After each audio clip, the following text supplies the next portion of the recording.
A few moments later.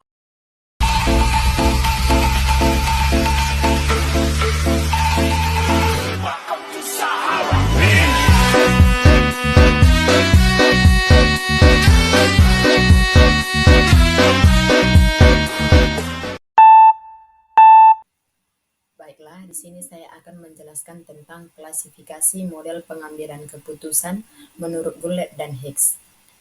Sebelumnya, saya akan menjelaskan dulu apa itu klasifikasi model pengambilan keputusan.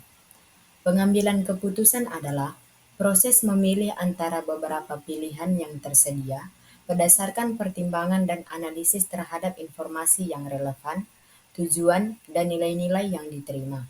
Ini melibatkan evaluasi alternatif, mempertimbangkan konsekuensi, dan memilih solusi terbaik yang sesuai dengan tujuan dan nilai-nilai yang diinginkan. Pengambilan keputusan dalam sebuah perusahaan merupakan hal yang penting bagi kemajuan perusahaan tersebut. Dalam mengambil sebuah keputusan, diperlukan ketepatan dalam menganalisis masalah, menetapkan tujuan, mengidentifikasi alternatif yang ada, dan mengevaluasinya. Pada hakikatnya, pengambilan keputusan adalah suatu pendekatan yang sistematis terhadap hakikat suatu masalah, pengumpulan fakta-fakta dan data, penentuan yang matang dari alternatif yang dihadapi, dan mengambil tindakan yang menurut perhitungan merupakan tindakan yang paling tepat. Model dan konsep perilaku mengambil keputusan menurut Goulet dan Hicks. Goulet dan Hicks memberikan beberapa klarifikasi model pengambilan keputusan yang sering digunakan untuk memecahkan masalah tersebut, atau yang hasilnya kurang diketahui dengan pasti. Yang pertama, model probabilitas. Model probabilitas pada umumnya, model-model keputusannya merupakan konsep probabilitas dan konsep nilai harapan memberi hasil tertentu, atau the concept of probability and expected. Adapun yang dimaksud dengan probabilitas adalah kemungkinan yang dapat terjadi dalam suatu peristiwa tertentu. Demikian juga halnya dengan probabilitas statistik atau proporsi statistik, dikembangkan melalui pengamatan langsung terhadap populasi atau melalui sampel dari populasi tersebut.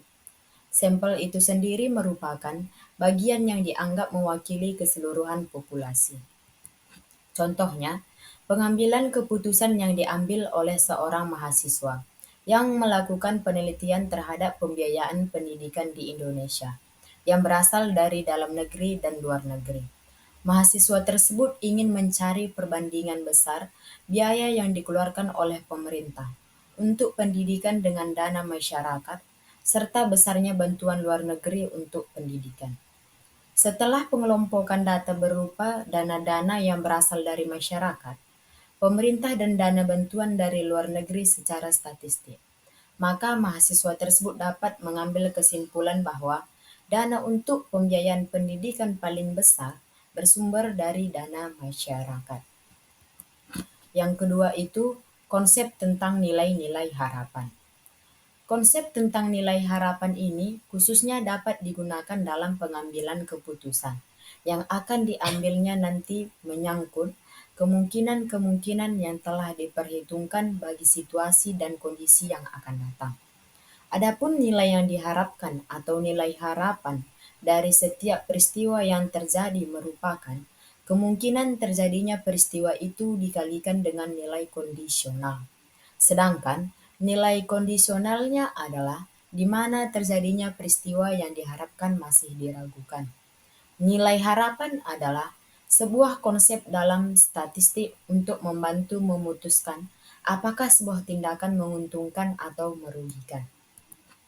Contohnya, perwujudan championship school merupakan visi dari setiap sekolah saat ini. Setiap kepala sekolah berlomba-lomba untuk menciptakan lingkungan sekolah yang kondusif, sehingga tercipta championship school tersebut. Adapun solusi dari perwujudan sekolah juara seperti ini dapat dilakukan dengan syarat sebagai berikut.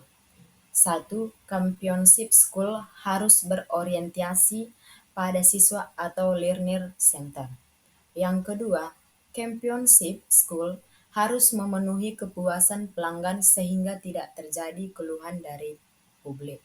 Yang ketiga, memiliki standar yang tinggi dengan ekspektasi atau harapan yang tinggi.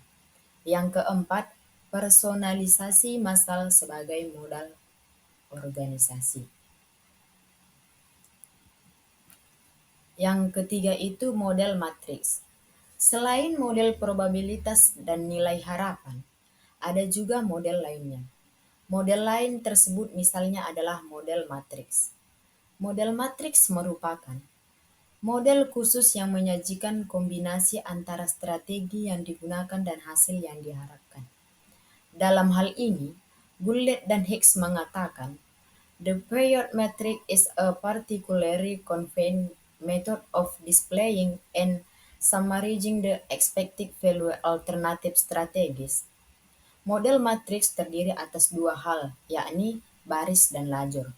Baris atau row bentuknya mendatar, sedangkan lajur atau kolom bentuknya menegak atau vertikal.